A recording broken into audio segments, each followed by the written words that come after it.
Assalamualaikum warahmatullahi wabarakatuh. Waalaikumsalam. Jadi saya asli dari Patani, yaitu Petani. deh. Jadi saya mari di sini yaitu mari pada Aceh dengan nama perkenalan nama saya diri itu nama Ruslan, kampung duduk di Taning yaitu Yaring, mari belajar di Win. Dan juga hari ini saya mari jumpa dengan Bubo dan kawan-kawan di Aceh. Baik, terima kasih. Perkenalkan, nama saya itu Imron.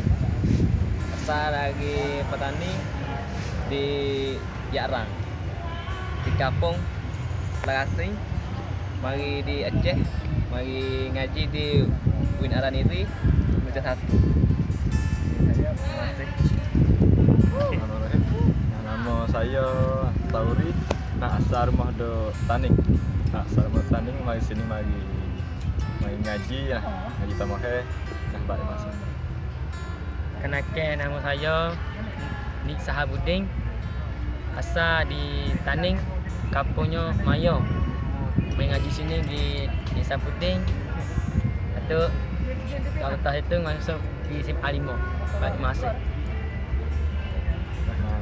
Atas mari di sini atau boleh kena jumpa ada satu way di sini iaitu satu way Mapesa. Mapesa masyarakat peduli sejarah Aceh.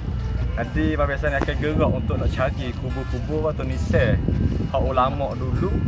Lepas tu dengan cari kubur tu nak atau hubungi antara Tani dengan Aceh tu tidak akan putus .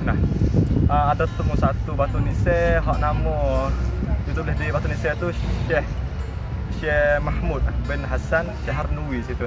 Ada mengatakan bahawasanya Syekh itu dah asal daripada Tani. Lepas tu kubur dia hijrah ada di sini di Ulai Karing di Indapuri. Makanya kita tengok dulu Kesultanan Taning dengan Kesultanan Iskandar Muda Aceh itu ada hubungan sangat erat. Tidak akan berpisah.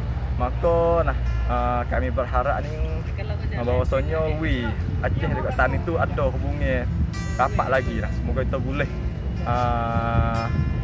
bertemu kali saudara sahabat sebagaimana firman Allah Subhanahu Wa Taala ya ayyuhan nas inna khalaqnakum min dzakarin wa unsa wa ja'alnakum syu'uban wa qabaila lita'arafu.